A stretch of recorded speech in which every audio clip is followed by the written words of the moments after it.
Friends, BSc part second के आज अपने को पढ़ना है एक्टिनाइड्स के बारे में। पिछली कक्षा में हमने पढ़ा था लैंथेनाइड्स के बारे में। एक्टिनाइड एक्टिनियम के बाद आने वाले थोरियम 90 से लेकर के लोरेंशियम 103 तक के 14 एलिमेंट्स को हम एक्टिनाइड्स कहते हैं।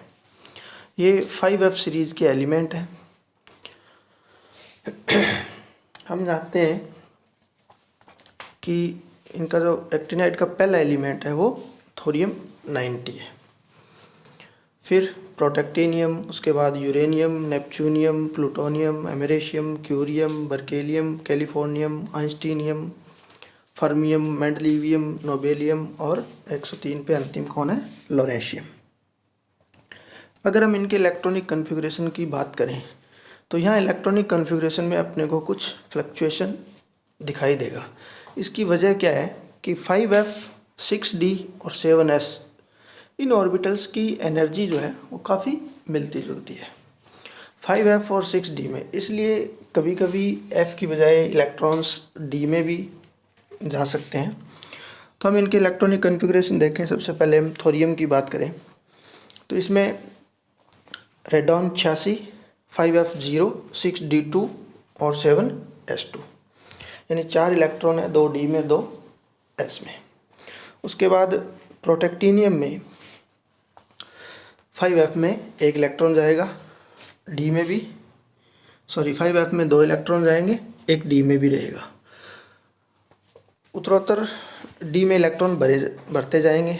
जैसे जैसे F ऑर्बिटल्स यानी इनका परमाणु क्रमांक बढ़ेगा तो 5F ऑर्बिटल की एनर्जी 6D से काफ़ी कम हो जाएगी।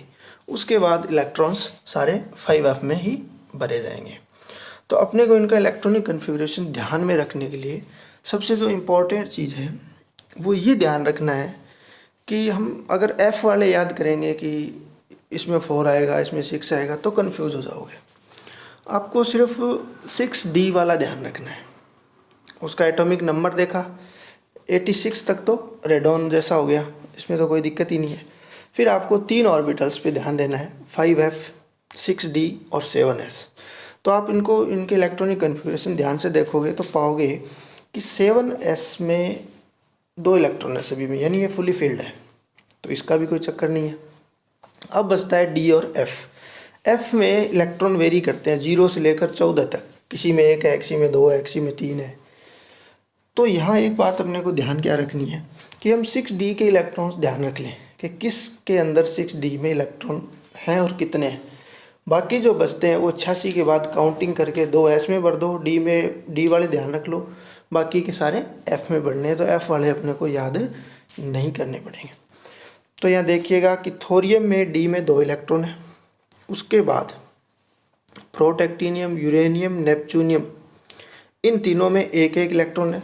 और उसके बाद एक और ध्यान रखने वाली बात है कि जब आप क्यूरियम पे आओगे तो वहाँ पे 5F8 होना चाहिए था, लेकिन 5F7 ही है, क्योंकि हाफ फील्ड और फुली फील्ड जो ऑर्बिटल्स होते हैं उनकी स्टेबिलिटी ज़्यादा होती है। इसलिए ये 5F7 यानी हाफ फील्ड स्टेबिलिटी के कारण 1 इलेक्ट्रॉन इसमें वापस फिर D में चला जाता है। उसके बाद आगे फिर D8 ना होकर के D9 आ जाएगा, यानी D वाला इलेक्ट्रॉन फिर F में आ जाएगा बर्केलियम में।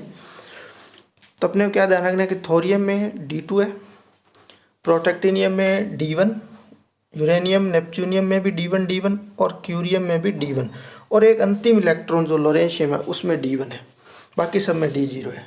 तो अब ये बहुत आसान हो गया। साथ ही हम इनकी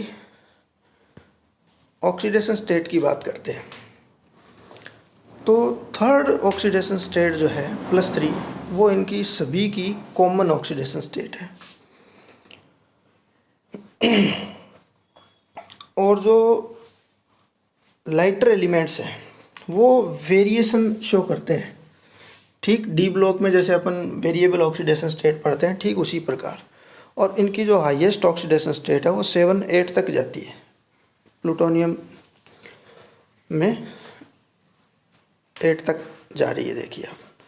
फिर जो नीचे के एलिमेंट्स हैं, जो हेवियर एक्टिनाइड्स हैं, वो ज़्यादातर +3 ही शो करते हैं। तो ये इनकी ऑक्सीडेशन स्टेट्स होगी। अब हम बात करते हैं इनके साइज़ की। तो एक्टिनियम से लॉरेंशियम तक जैसे जैसे हम जाएंगे तो साइज़ लगातार कम होता जाएगा। इसकी वजह क्या है कि इस उत्तरोत्तर जो कमी है इसको हम कहते हैं एक्टिनाइड कॉन्ट्रैक्शन। ये ठीक वैसे ही है जैसे हमने पढ़ा था लेंथेनाइड कॉन्ट्रैक्शन। यहाँ भी इलेक्ट्रॉन जो है एक एक करके एफ सब सेल में भरा जा रहा है, वहाँ भी एफ सब सेल में, बस फ़र्क इतना है वहाँ 4f सब सेल में भरा जा रहा था, यहाँ 5f सब सेल में भरा जा रहा है। तो जो एक एक करके इलेक्ट्रॉन आते जाते हैं, यानी एक परमाणु क्रमांक बढ़ता है तो नाभिक के अंदर एक प्रोटॉन आता है और बाहर एक इलेक्ट्रॉन आता है। जो इलेक्ट्रॉन जा रहा है 4f सब सेल में, 4f सब सेल का पेनिट्रेशन पावर बहुत कम होता है, यानी इसका शिल्डिंग इफेक्ट काफ़ी कम होता है। तो वो जो आने वाला इलेक्ट्रॉन है वो इतना शिल्ड नहीं हो पाता, इस वजह से बढ़े हुए नाभिक के आवेश को ये संतुलित नहीं कर पाता और जेड इफेक्टिव इनका लगातार बढ़ता जाता है। यही वजह है कि इनके साइज में कमी आती जाती है। इसको हम एक्टिनाइड कॉन्ट्रैक्शन कहते हैं। तो ये था अपना एक्टिनाइड्स का इंट्रोडक्शन, यानी एक्टिनाइड्स में कौन कौन से एलिमेंट्स आएंगे, उनका इलेक्ट्रॉनिक कन्फिग्रेशन क्या होगा, उनकी बेसिकली ऑक्सीडेशन स्टेट कैसी होगी, ये सारी बातें इसमें थी। आज के लिए इतना ही। Thank you.